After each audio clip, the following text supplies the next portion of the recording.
하나님 말씀 같이 함께 봅니다. 시편 45편 1절에서 17절까지 말씀입니다. 시편 45편 1절에서 17절까지 함께 같이 읽습니다. 내 마음이 좋은 말로 왕을 위하여 지은 것을 말하리니 내 혀는 글솜씨가 뛰어난 서기관의 붓것과 같도다. 왕은 사람들보다 아름다워 은혜를 입술에 머금으니 그러므로 하나님이 왕에게 영원히 복을 주시도다. 용사여 칼을 허리에 차고 왕의 영화와 위엄을 입으소서. 왕은 진리와 온유와 공의를 위하여 왕의 위엄을 세우시고 병거에 오르소서. 왕의 오른손이 왕에게 놀라운 일을 가르치리이다. 왕의 화살은 날카로워 왕의 원수의 염통을 뚫으니 만민이 왕의 앞에 엎드러지는도다. 하나님이여 주의 보좌는 영원하며 주의 나라의 균은 공평한 균이이다. 왕은 정의를 사랑하고 악을 미워하시니 그러므로 하나님 곧 왕의 하나님이 즐거움의 기름을 왕에게 부어 왕의 동료보다 뛰어나게 하셨나이다. 왕의 모든 옷은 모략과 침향과 육개의 향기가 있으며 상하궁에서 나오는 현악과 왕을 즐겁게 하도다. 왕이 가까이 하는 여인들 중에는 왕들의 딸이 있으며 왕후는 오빌의 금으로 꾸미고 왕의 오른쪽에 서도다. 딸이여 듣고 보고 귀를 기울일지어다. 내 백성과 내 아버지의 집을 잊어버릴지어다. 그리하면 왕이 내 아름다움을 사모하실지라. 그는 내 주인이시니 너는 그를 경배할지어다. 두루의 딸은 예물을 드리고 백성 중 부한 자도 내 얼굴 보기를 원하리로다. 왕의 딸은 궁중에서 모든 영화를 누리니 그의 옷은 금으로 수놓았도다. 수놓은 옷을 입은 그는 왕께로 인도함을 받으며 시종하는 친구 처녀들도 왕께로 이끌려 갈 것이라. 그들은 기쁨과 즐거움으로 인도함을 받고 왕궁에 들어가리로다. 왕의 아들들은 왕의 조상들을 계승할 것이라. 왕이 그들로 온 세계의 군왕을 삼으리로다. 내가 왕의 이름을 만세 기억하게 하리니 그러므로 만민이 왕을 영원히 찬송하리로다. 아멘. 네. 오늘은 본문이 이 왕이 이 왕비가 될 사람을 만나서 결혼식을 하는 그런 장면입니다. 그 결혼식 장면을 시인이 보고 그것을 아름다운 글솜씨로 노래한 그런 시라는 사실을 우리가 먼저 이해를 할 필요가 있겠습니다. 우리가 결혼식장에 가면 이렇게 결혼식장에서 보는 게 뭡니까? 신랑 신부를 보죠. 신랑 신부를 보고 제일 먼저 하는 말이 와 신랑 멋있네. 그죠? 신랑 잘생겼다. 야, 든든하다. 이런 이야기를 하잖아요. 그리고 사람들끼리 묻습니다. 야, 신랑 뭐 한대? 그러면서 신랑 열심히 살았나 보네. 그러면서 이런 이야기들을 하지요. 칭찬의 말들을 합니다. 그러니까 사람들의 시선이 지금 누구에게 있느냐면 왕의 결혼식이니까 왕에게 가 있어요. 그래서 왕이 야, 어떻다 이런 이야기를 하고 있는 겁니다. 왕의 위엄과 권위, 왕의 은혜로움, 공의에 대해서 높이고 찬양하는 말들을 1절부터 9절까지 이렇게 기록하고 있는 거예요. 자, 그러면 이제 왕에 대한 얘기가 나왔어요. 신랑에 대한 얘기가 나왔어요. 이제 누구에 대한 이야기가 나와야 됩니까? 신부에 대한 이야기 나옵니다. 그죠? 그러니까 10절부터 15절까지는 신부에 대한 이야기입니다. 오늘 이 신부는 다른 나라에서 온 공주입니다. 그래서 이 공주에게 결혼식에서 당부하는 이야기를 하고 있습니다. 자, 이제 신랑 신부가 결혼했습니다. 결혼하고 나면 우리도 딴딴따단 결혼식 끝났어요. 그 다음에 하는 게 뭡니까? 패백하러 가잖아요. 패백하러 가면 집안 어른들이 이렇게 뭐 대추나 이런 걸 던져주면서 뭐라고 말하죠? 뭐라고 말합니까? 덕담을 해주면서 아들, 딸 잘 낳고 건강하게 행복하게 살아라 이렇게 덕담을 하지 않습니까? 그것처럼 오늘 16절, 17절은 거기에 해당되는 거예요. 이제 결혼하고 그가 앞으로 후손들이 어떻게 되고 잘 살 것을 이야기하는 그런 구조로 되어 있다는 것을 우리가 알고 이 성경을 보면 좋겠습니다. 그런데 왕이 결혼하는 이런 장면이 이 시로 노래했는데 왜 이것을 굳이 성경 안에다가 넣어놨을까요? 만일 여러 시들을 모아서 하나의 책으로 만들 때 이 시편이 왕과 왕후에 대한 이야기뿐이라면 굳이 성경에 넣을 필요가 없겠죠. 우리와 관련되지 않은 일이라면 굳이 성경에 넣지 않았을 것입니다. 그러니까 이것은 단순히 왕과 왕비에 관한 이야기일 뿐 아니라 나와도 관련된 이야기라는 것이지요. 이것은 하나님과 이스라엘 백성들과의 관계를 보여주는 시이기 때문에 시편에 들어간 것입니다. 바로 우리가 예수 그리스도께서 나의 신랑이고 나의 신부다라는 것을 또한 신약적인 의미에서 보여주는 그런 시이기도 합니다. 여러분, 성경에는 비유가 많이 등장하죠. 비유는 어떤 사물이나 현상을 설명할 때 그것과 비슷한 다른 것을 빗대어서 설명하는 그런 것입니다. 예를 들어서 저 사람은 매 눈을 가졌어 이렇게 이야기를 합니다. 그 말은 매는 높은 곳에서도 저 멀리 있는 쥐나 아니면 그 토끼나 이런 것들을 보고 내려와 가지고 잡아 낚아채지 않습니까? 매 눈은 멀리 있는 것도 정확하게 꿰뚫어 본다는 의미죠. 그래서 저 사람은 매 눈을 가졌어. 그럼 저 사람의 통찰력 이런 것들을 비유적으로 저 사람은 정확하고 정말 잘 깨닫고 보는 그런 시선을 가졌어 이런 의미이겠죠. 사람의 특징을 매의 특징으로 설명하는 것입니다. 그러니까 오늘 우리가 읽은 이 시편도 비유죠. 왕과 공주가 만나서 결혼하고 하는 이런 아름답고 장엄하고 멋있고 영광스럽고 축복된 모습이 바로 누구의 모습과 같다? 예수님과 나와의 관계와 같다. 이런 비유적인 그런 시라고 할 수 있습니다. 그러면 내용을 좀 더 자세히 보도록 하겠습니다. 우리가 이제 그런 말들을 하죠. 사람은 살아가는 데 있어서 누구를 잘 만나야 된다? 친구를 잘 만나야 된다. 그런 말도 있고, 그렇죠. 사람을 잘 만나야 된다. 이런 말을 하는데 특히 잘 만나야 될 사람은 누구? 배우자를 잘 만나야 되지요. 옛날에는 좀 기분 나쁠 수도 있지만 옛날엔 그런 말을 했어요. 이 여인의 인생은 누구에 의해서 결정이 된다?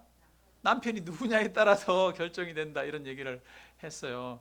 그래서 여인들이 그런 얘기 하잖아요. 어릴 때는 나보다 학교 다닐 때 공부 못했는데 돈 많은 남자 만나가지고 잘 살고더라 이러면서 그런 이야기 하잖아요. 여자의 인생은 남자 잘 만나면 끝난다 이런 이야기도 옛날에 있었습니다. 그러니까 좀 기분 나쁘긴 하지만 요즘은 좀 여인들도 여인 스스로 자신의 인생을 개척하는 그런 시대죠. 그런데 옛날에는 그 여인들의 삶이라고 하는 것이 남자들에게 종속된 그런 시대였지 않습니까? 그래서 우리가 살아가는데 진짜로 좋은 사람을 만나는 게 무엇보다 중요합니다. 자신의 인생을 결정하는데 좋은 사람을 만나는 그 만남이 우리의 인생을 결정하더라는 것입니다. 그래서 부부 관계도 잘 만나야 되고 직원도 잘 만나야 되고 선생님도 잘 만나야 되고 직장 상사도 잘 만나야 합니다. 그래서 우리에게는 만남의 복이 있어야 합니다.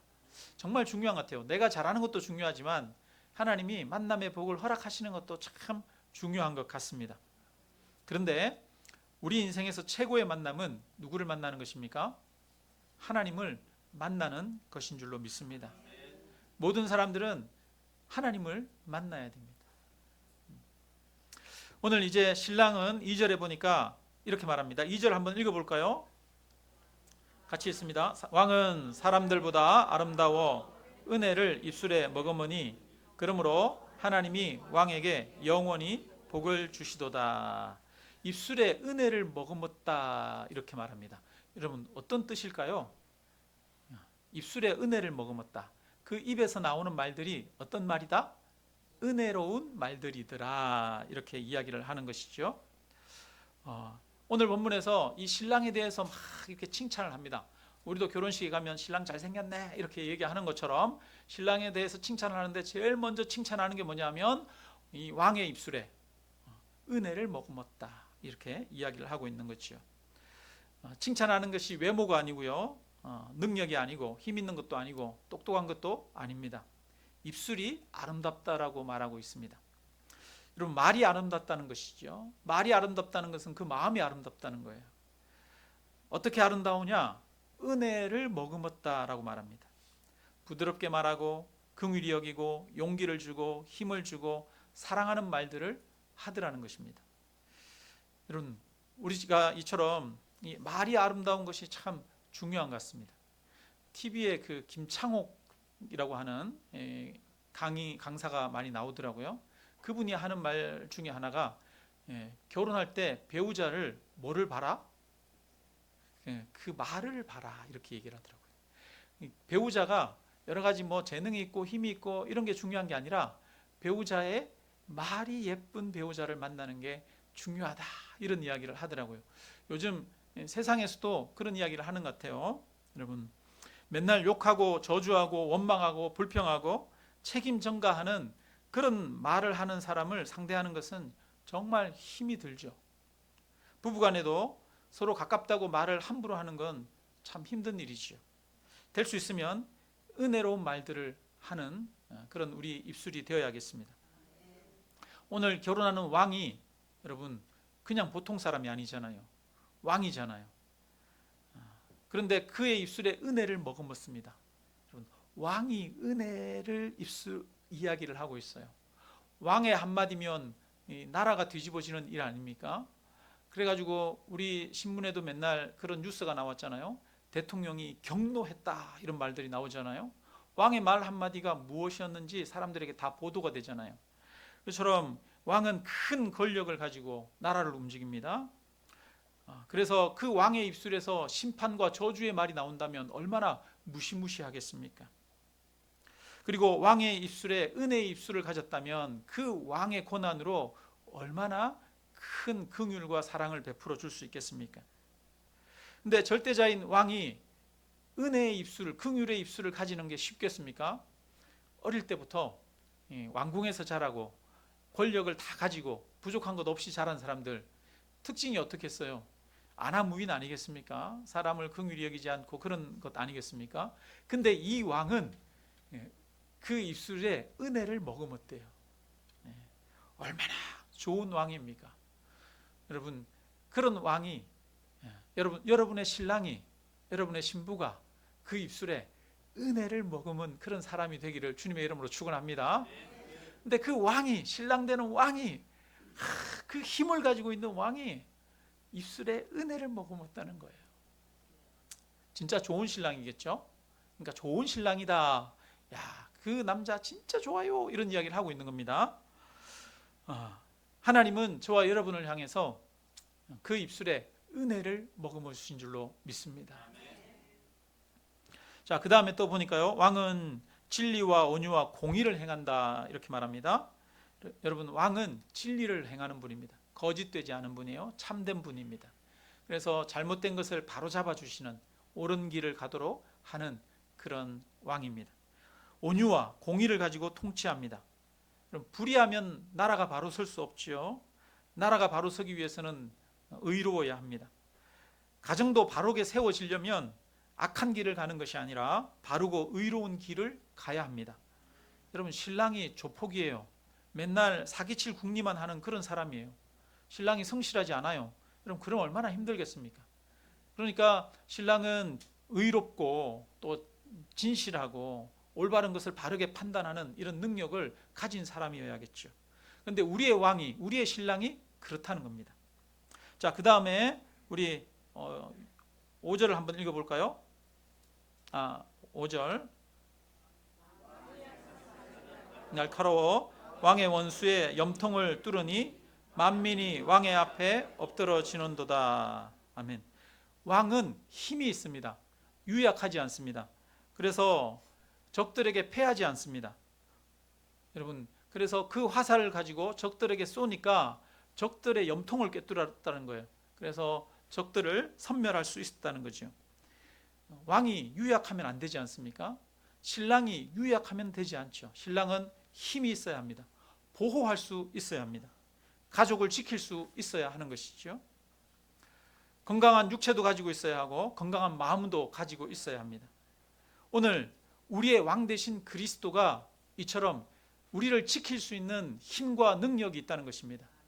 사단은 저와 여러분을 흔들지만 우리의 인생에 많은 어려움과 환난을 통해서 우리를 넘어지게 하려 하지만 예수 그리스도는 힘과 능력이 있으셔서 저와 여러분을 충분히 보호하시고 인도하시는 줄로 믿습니다.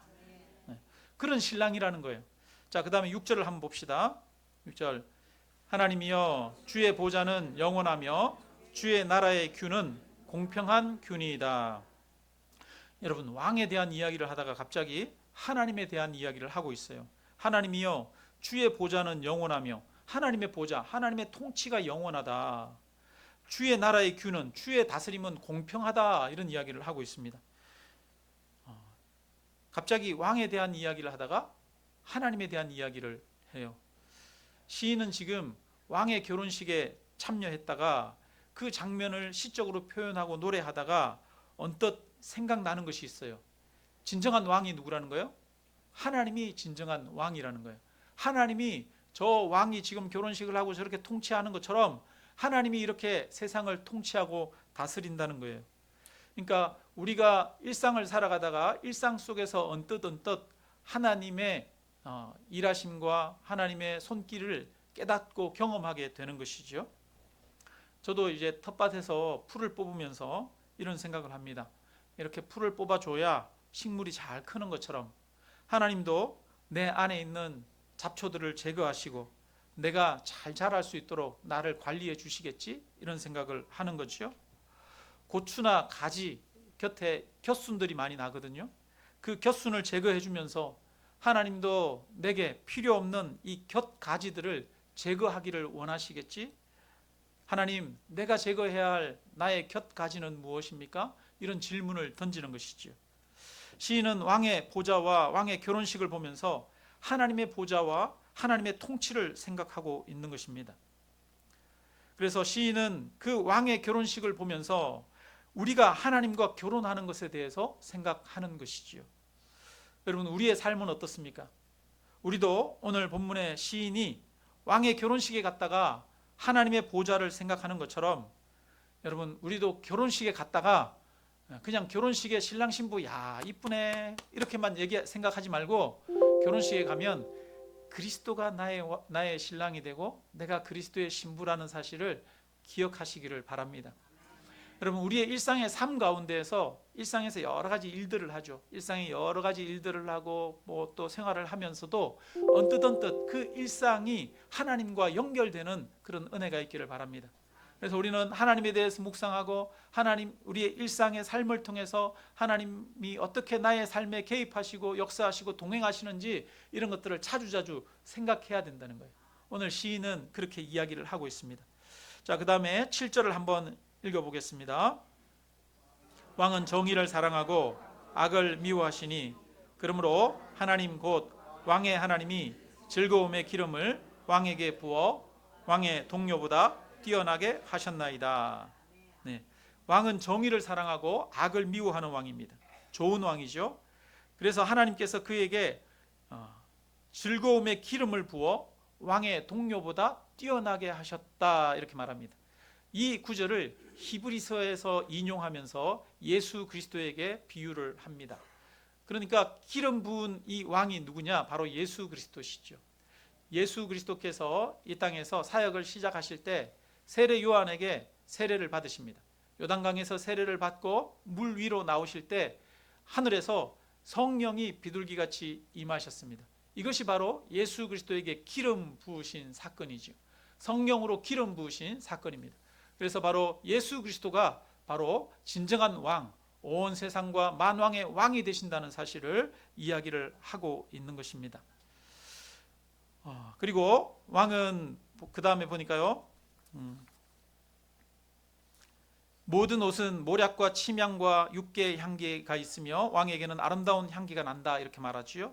그리고 왕궁에는 음악이 아름답게 연주됩니다. 왕국에 사는 왕의 가족들은 오빌의 금으로 꾸미고 있습니다. 지금 이야기한 모든 내용이 이 왕의 권위와 또한 힘과 능력과 그 안에 있는 완벽한 아름다움에 대해서 이야기를 하고 있는 거예요. 그런 왕이 신랑입니다. 신랑. 그래서 그런 왕이 바로 예수 그리스도십니다. 여러분, 예수 그리스도는 능력이 있고 힘이 있고 아름다운 긍휼과 마음이 있고 사랑이 있는 줄로 믿습니다. 그래서 가장 좋은 신랑이 누구라고요? 그렇죠. 여기에 있는 왕이 지금 가장 완벽한 신랑인데, 저와 여러분에게 가장 완벽한 신랑이 누구라고요? 내 옆에 있는 그 신랑이 세상에서는 가장 완벽한 신랑이지만, 여러분, 우리에게 영적으로는 가장 완벽한 신랑이 바로 예수 그리스도신 줄로 믿습니다. 그는 힘과 능력으로 적들을 물리치고 신부를 보호하고 지키시는 왕입니다. 예수 그리스도께서 저와 여러분을 지키시는 왕이십니다. 저와 여러분을 진리 가운데로 인도하시고 또한 우리를 공의롭게 우리를 지키시는 그런 우리의 신랑이 되시는 줄로 믿습니다. 그래서 예수님이 나의 신랑이구나, 나에게 이렇게 좋은 분이구나, 이런 생각들을 1절부터 9절까지 보면서 해야 되는 것이죠. 자, 그 다음에 이제 신부에 대한 이야기로 넘어갑니다. 10절을 같이 읽습니다. 딸이여, 듣고 보고 귀를 기울일지어다. 내 백성과 내 아버지의 집을 잊어버릴지어다. 신부에게 하는 말은 내 백성과 내 아버지의 집을 잊어버릴지어다, 이렇게 말하고 있습니다. 버릴 것을 버리라는 이야기죠. 하나님이 아브라함을 부르실 때 너는 본토 친척 아비 집을 떠나 내가 너에게 지시하는 땅으로 가라, 이렇게 말합니다. 그래서 아브라함이 이란 땅에서 지금의 이스라엘 땅으로 왔습니다. 최근에 이란과 이스라엘이 전쟁을 했잖아요. 그죠? 이란은 이스라엘에다가 뭐를 쏘고? 그죠? 중거리 탄도미사일 아니면 장거리 탄도미사일, 이런 것들을 발사했죠. 그냥 포탄으로 쏘면 이스라엘까지 가지 않아요. 그래가지고 멀리 가는 그런 탄도미사일을 쏜 거예요. 높이 올라갔다가 떨어지는 그런 탄도미사일을 쏘고, 이스라엘은 이란을 어떻게 공격했습니까? 지상군을 투입해가지고 탱크 몰고 들어갔어요? 그렇게 들어갈 수가 없어요. 비행기로 공습을 해가지고, 비행기가 떠가지고 한참을 가서 공습을 했죠. 최장거리 공습이라고 그러더라고요. 비행기가 가장 멀리 가가지고 거기에다가 포탄을 떨어뜨리고 미사일 쏘고 온 거예요. 그러니까 이스라엘이랑 이란은 가깝다 멀다? 멀다는 이야기를 제가 지금 하고 있는 거예요. 여러 나라를 거쳐야 갈 수 있는 거예요. 하나님이 원래 이란 지역에 살고 있던 아브라함을 하나님의 백성으로 불렀어요. 하나님의 백성으로 부르는 조건이 뭐냐면, 너는 본토 친척 아비 집을 떠나서 내가 너에게 지시하는 땅으로 가라. 그래서 이스라엘 땅으로 온 거예요. 다시 돌아갈 수 없는 거리예요. 너무 먼 거리예요. 본토 친척 아비 집을 떠나라는 거예요. 그래서 하나님께 나아가는 자는 이 본토 친척 아비 집과 단절을 해야 하는 것이지요. 아브라함의 아들 이삭이 아내를 구할 때 아브라함의 종이 하란으로 가서 거기에서 리브가를 데리고 옵니다. 리브가가 이삭의 아내가 되기로 결정을 하고 가나안 땅으로 왔어요. 여러분, 그 이후에 리브가가 다시 고향에 간 적이 있을까요, 없을까요? 평생 이제 시집 와서 사는 동안 단 한 번도 처갓집이 아니죠, 친정에 가지를 못했어요. 그 부모님 집을 완전히 떠나온 것이지. 옛날에 이 교통수단이 좋지 못하고 통신수단도 좋지 못하고 그러던 시절에 부모님 떠나면 거의 그 다음에는 다시 갈 일이 별로 없죠. 그래서 옛날 여인들에게 우리는 뭐라고 그랬습니까? 너는 출가 외인이야, 그러죠. 그 다음에 다시는 이 집에 발 들일 생각 말아라, 그러면서 부모님이 쫓아내듯이 그 길을 보내잖아요. 이 말은 왜 그렇게 했습니까? 너는 이제 죽어도 그 집 귀신이 되라, 이렇게 해서 옛날 어른들이 보냈어요. 왜 그랬습니까? 이제 네가 살아야 할 곳은 그곳이다라는 거예요. 거기에서 적응하고 살아야 된다는 거예요. 그리고 누구를 의지하라는 말입니까? 신랑을 의지하라는 말이에요. 여기서 너는 내 백성과 내 아버지를 잊어버릴지어다 라고 말하는 것은 이제는 네가 의지해야 될 것은 다른 게 아니야. 네 아버지 의지하고 너의 백성들을 의지하는 게 아니라 누구만을 의지해야 돼? 신랑만을 의지해야 된다는 거예요. 신랑만을. 그 말은 무슨 말입니까? 저와 여러분이 이제 누구만을 의지해야 된다는 거예요? 그렇죠? 하나님만을 의지해야 된다는 거예요. 예수님만을 의지해야 된다는 거예요. 우리가 의지할 것은 이제 없다는 거예요. 없다는 거예요. 너 친정 의지하지만 친정은 이제 멀리 떠났잖아. 친정은 수백 리 수천 리 멀리 있는 곳이잖아. 너 의지할 것이 없어. 너 의지할 것은 신랑뿐이야. 바라기는 저와 여러분이 이런 마음이 있기를 주님의 이름으로 축원합니다. 내가 의지할 것은 나의 신랑 되신 예수 그리스도뿐입니다. 다른 것은 아무것도 없습니다. 이런 고백이 있기를 주님의 이름으로 축원합니다. 그래서 우리도 이제는 벗어버려야 될 것을 벗어버려야 되죠. 결혼을 한다는 것은 이전의 삶과는 완전히 달라지는 것이죠. 그래서 결혼을 하기 위해서는 성경에도 보면 부모를 떠나 둘이 한 몸을 이룰지라 이렇게 말하죠. 건강한 가정을 이루기 위해서는 가장 먼저 필요한 것이 떠나는 것입니다. 누구를 떠나는 겁니까? 부모를 떠나는 거예요. 더 이상 부모를 의지하면 안 된다는 거예요. 의지해야 할 사람은 누굽니까? 부부라는 거예요. 두 부부가 서로가 서로를 의지하면서 가정을 꾸려야 된다는 것을 이야기를 하는 것이죠. 그래서 부부가 서로가 절대적으로 의지하는 것이지 이제는 친정이나 아니면 시댁이나 이런 거 의지하는 거 아니죠. 친정이나 시댁은 섬기고 또 봉사하고 그러는 것이지 의지할 곳이 아니고 의지할 사람은 한 사람뿐입니다. 누구요? 신랑. 오늘 여기 신혼부부가 있기 때문에 이런 말씀 드립니다. 의지할 사람은 누구? 신부뿐이라는 얘기예요. 그죠? 부모가 아니라 둘이 서로가 의지하면서 살아야 아름다운 가정, 건강한 가정을 만들 수가 있습니다. 그래서 떠나오는 것이 중요합니다. 분리가 중요합니다. 건강한 가정을 이루기 위해서는 떠나오는 것, 분리되는 것이 중요하죠. 우리의 신앙생활도 마찬가지입니다. 버릴 것을 버리고 떠나오는 것이 중요합니다. 그래서 하나님은 아브라함을 부르실 때 본토 친척 아비 집을 떠나라고 말하고 있습니다. 모압 여인 룻이 모압을 떠나 가나안 땅으로 오잖아요. 떠나는 것이 중요합니다. 바울은 우리에게 말합니다. 너희는 유혹의 욕심을 따라 썩어져 가는 구섭을 따르는 옛사람을 벗어버리고 오직 너희의 심령이 새롭게 되어 하나님을 따라 의와 진리의 거룩함으로 지으심을 받은 새 사람을 입으라 이렇게 말합니다. 이제는 벗어버려야 할 것이 있다는 거예요. 그리고 새롭게 입어야 할 것이 있다는 것입니다. 버릴 것을 버리는 것이 중요합니다. 우리는 하나님을 믿어 예수 그리스도의 신부가 되었습니다. 왕의 아내가 되었습니다. 그러므로 우리가 벗어버려야 할 것들을 벗어버리고 그리스도께 나아가기를 바랍니다. 그러면 우리는 무엇을 버려야 합니까? 여러분, 야곱이 세겜 땅에 살고 있었어요. 하란에 멀리 있다가 이제 가나안 땅으로 왔는데 가나안의 세겜이라고 하는 그 지역에 머물러서 살고 있었습니다. 원래는 이 야곱이 가나안 땅을 떠날 때 하나님, 내가 다시 이곳에 돌아오면 베델에서 내가 거기에다가 기둥을 세우고 이 전을, 하나님의 전을 짓겠습니다, 이런 얘기를 했거든요. 근데 베델로 오지 않고 세겜 땅에 살고 있었어요. 왜냐? 세겜이 너무 살기 좋거든. 근데 세겜에 살다가 여러 가지 어려움이 생겼어요. 히위 족속과 갈등이 생겼습니다.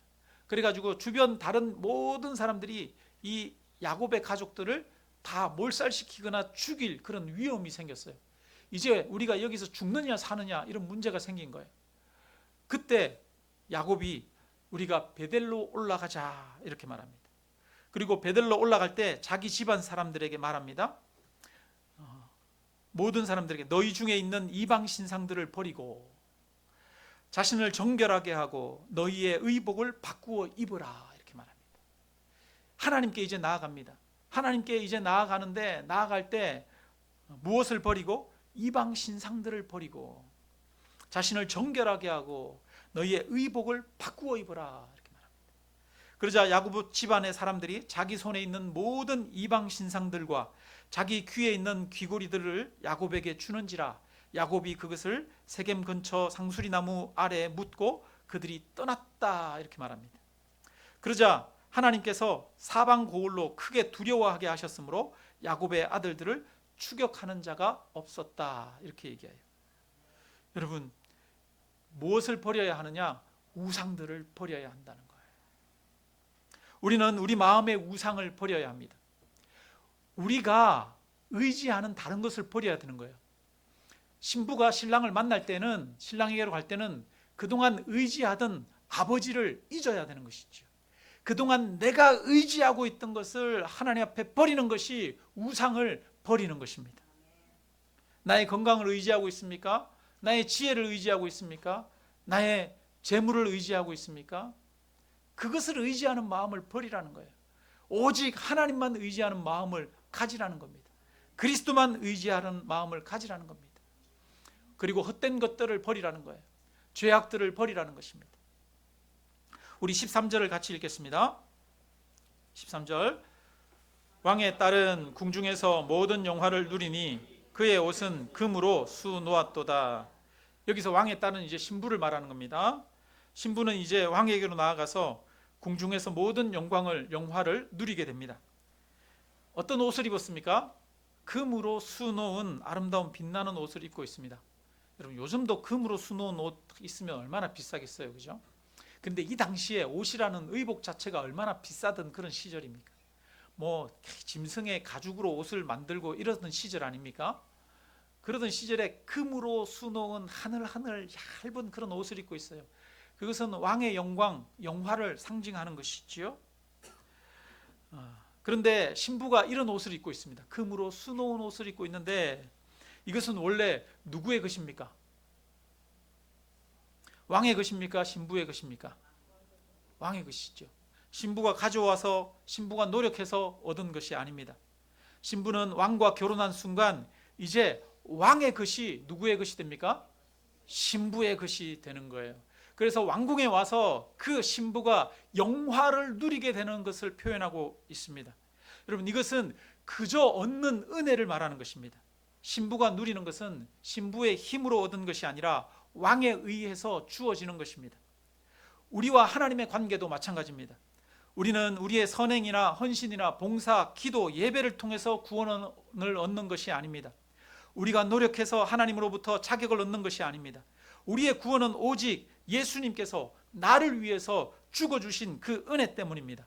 나를 위해서 예수님이 하신 일, 그것이 나를 구원하는 유일한 방법입니다. 그래서 우리에게 하나님의 의가 덧입혀졌다라고 말합니다. 이것은 나의 의가 아닙니다. 우리의 의가 아닙니다. 예수 그리스도의 의, 하나님의 의가 우리에게 새롭게 입혀졌습니다. 왕궁에 있던 그 금으로 수놓은 옷이 신부에게 입혀진 것처럼 하늘의 옷이 저와 여러분에게 입혀지는 것입니다.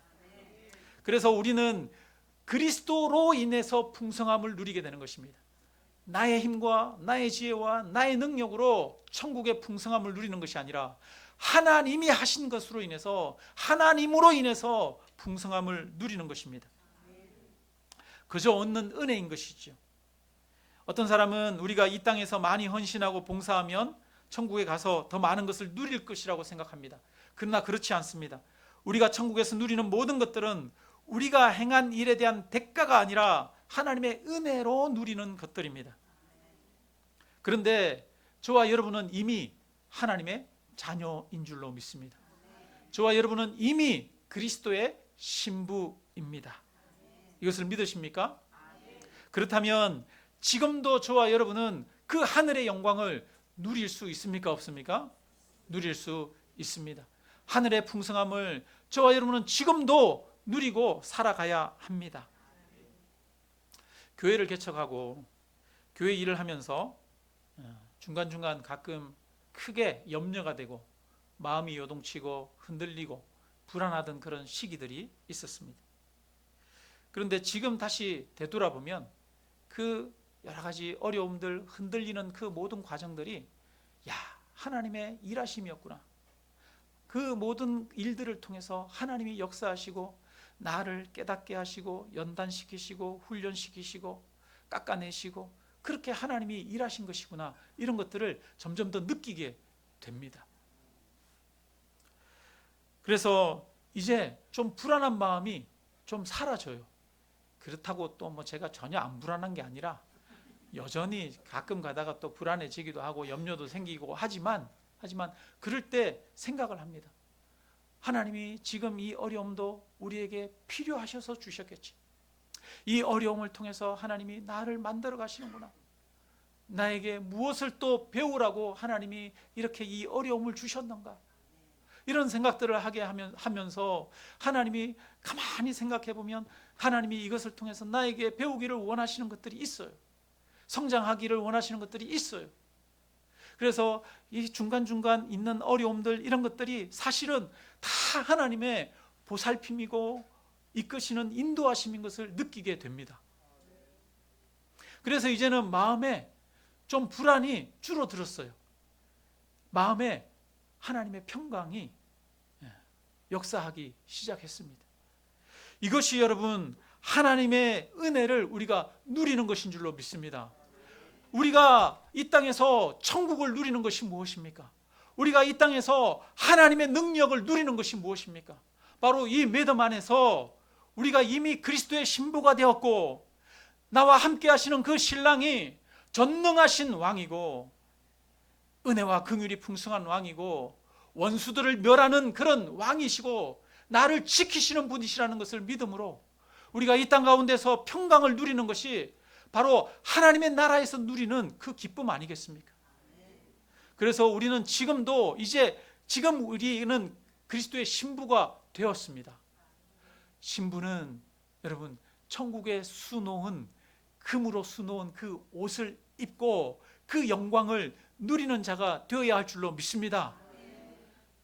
바라기는 우리 성도님이 매일매일 그 영광과 그 기쁨을 누리시기를 주님의 이름으로 축원합니다. 맨날 염려와 근심과 걱정 가운데서만 사는 것이 아니라 하나님이 주시는 평강,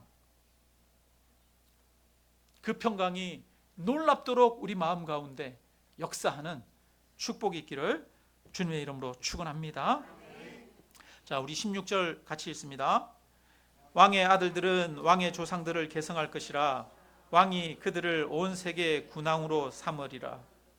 여러분, 왕이 결혼해서 공주와 아들을 낳았는데 그들이 또 왕위를 계승해 가지고 대대손손 복되게 오래오래 잘 살았더래요, 이런 이야기를 하고 있는 것이요. 여러분, 왕의 통치가 사라지는 것이 아니라 왕의 통치가 그 후손들을 통해서 이어진다는 것입니다. 그래서 우리가 예수 그리스도의 신부가 되어서 살아가면 그 기쁨과 영광이 사라지는 것이 아니라 그 기쁨과 영광이 계속 이어진다는 것을 이야기를 하는 것이지요. 세상에 있는 기쁨은 잠시 잠깐의 것입니다. 집을 사도 잠시 잠깐 기쁘고요, 돈을 모아도 잠시 잠깐 기쁘지요. 그러나 우리가 예수님 안에서 누리는 기쁨은 잠시 잠깐의 것이 아니라 영원한 것인 줄로 믿습니다. 예수님 안에서 누리는 복이야말로 참된 것입니다. 말씀을 마칩니다. 여러분은 누구입니까?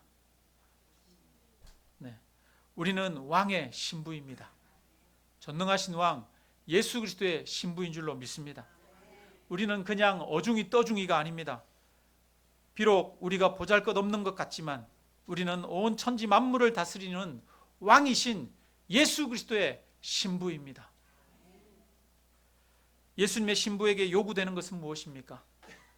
내 아버지 집을 잊어버리라고 하는 것처럼 우리의 우상과 죄를 벗어버리는 것입니다. 내가 의지하는 것을 벗어버리는 것입니다. 우리의 신랑 되신 예수 그리스도만을 의지하는 것입니다. 하나님만을 믿는 것입니다. 우리가 할 것은 오직 우리의 우상과 죄를 버리고 주님께로 나아가는 것입니다. 그러면 우리에게 천국의 기쁨이 주어질 것입니다. 하늘의 영광이 저와 여러분에게 부어질 것입니다. 영원토록 하나님의 그 풍성함과 그 기쁨과 위로를 경험하며 누리며 날마다 살아가는 저와 여러분이 되시기를 주님의 이름으로 축원합니다. 우리 함께